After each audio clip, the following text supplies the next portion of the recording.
G'day everybody, welcome to part 11 of Milo 2 on test. And here we are, a little bit of a recap I reckon. There's me in Milo 2 up the front, plumbing along. We're looking for Billy Goat's Ridge and we've found the turn off, so we're on our way up this track. This is where things are going to start getting tough.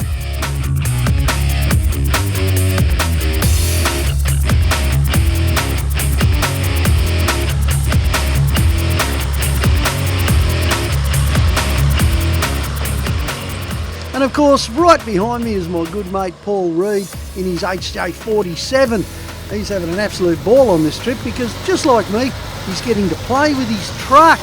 And at the end of the day, for us old truck guys, you know what? That's a fantastic thing to do. And then we got my mates Richard and Simon. Richard from Smart, and they're in the JK Jeep, which I borrowed, which means that I'll probably go and sling it up some of the tougher bits of track when we get there myself, I reckon. But I know Richard's having an absolute ball in it.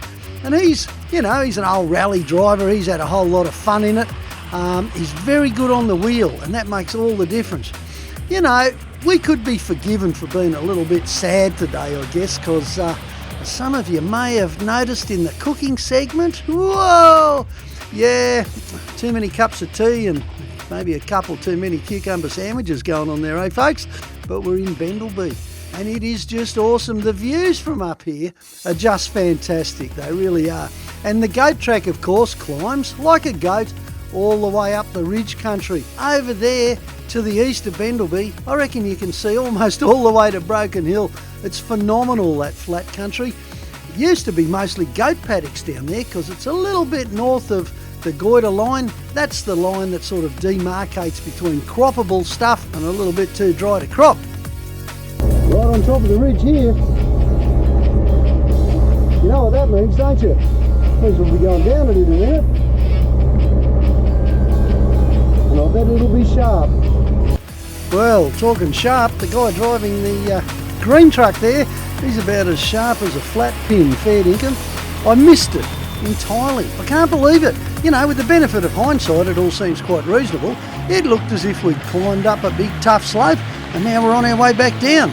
But even as I came over this little slope, I thought, wow, we're still a long way from the head of this mountain. And you can see it from up here, can't you? We've got an awful long way to go. We're only on one little ridge. This is the beautiful thing about Flinders Ranges country, isn't it? You know, I mean, this was all pushed up 530 million years ago when the Earth's crust buckled against itself. And get a load of this little bit here. This gives you an idea of how steep the drop-off is on either side of this track. You know what? That's what makes this really fair dinkum four-wheel driving. It's not that it's that hard, it's just that if you get it wrong, you're going to go for an awful long drop somewhere. And unlike the high country, or some parts of the high country where you get nice big solid trees on each side of the track, there's not a lot here that's going to stop you, I'll tell you what.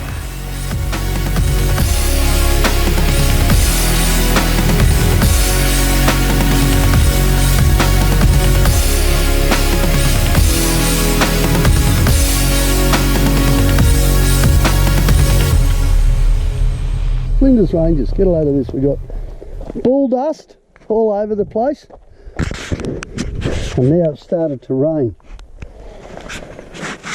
Wow, it could be fun because we're going uphill.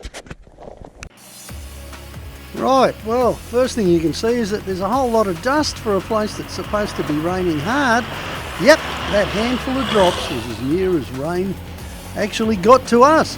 And if you wondered why I look so surprised, well, it's because when I was a kid, I didn't get to see rain up here at all, ever.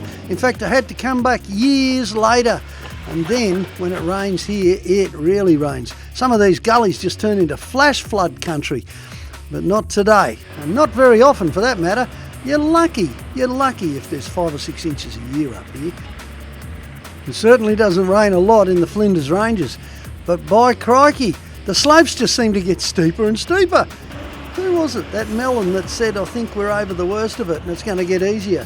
Guess what, folks? We don't even get to the worst of it until the last part in this series, part 12. So you'll have to hang on and watch that. It's going to be very, very exciting.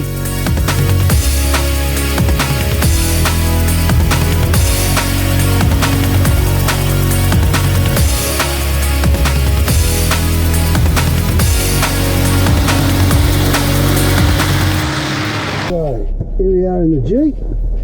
Got a really tricky little climb here. Almost vertical, very loose. And I have a feeling the Jeep will probably just eat it, but we'll find out. The Jeep did that easy, didn't it? Just ate it up. Beautiful coil suspension all the way. But that wasn't the worst of it. Not by a long hop.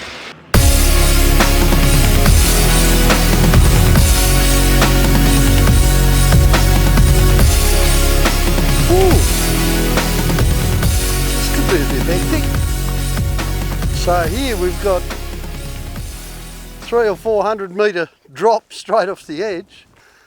Here we got these great big rock ledges. It looks to me like it's not too hard as long as you get it right. You want to be left but not too left because this will crumble. Yeah. And then once we get past that, this bit here should be, compared to that anyway, should be easy going. Yeah. Like you said, mate, someone's filled rocks up here already. Yeah. Only got one option here really. Unless you want to play sillies and go that way. I'd say that way is probably the go.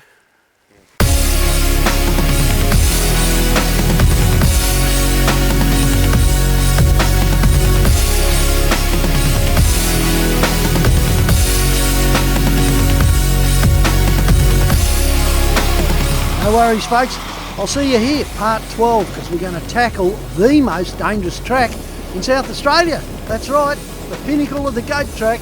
Beautiful. Part 12, see you here. Subscribe folks, you get it all for nothing.